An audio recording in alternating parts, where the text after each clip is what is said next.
चला तर मित्रांनो, आज बघूया की रोज प्लांटिंग कशी करायची, गुलाबाचं झाड कसं लावायचं. इथे आपण थोडीशी माती ठेवलेली आहे रोपासोबत आणि कुंडीत आपण माती टाकून थोडंसं कव्हर केलेलं आहे. त्याच्यानंतर मग आपण बघू शकता की साईडला पण माती टाकलेली आहे.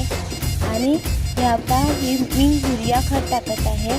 युरिया खत टाकल्याच्यानंतर माती हलवून चांगलं युरिया खत व्यवस्थित आपण हळवून घ्यायचं आहे, जेणेकरून खाली जाईल ते रोपांना मुलांना जे आहे जे पौष्टिक तत्व आहे ते मिळतील.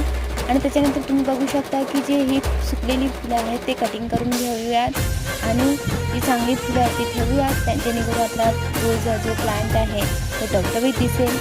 माती टाकून झाल्याच्यानंतर आपण पाणी टाकूया. इथे मी पाणी टाकलेलं आहे.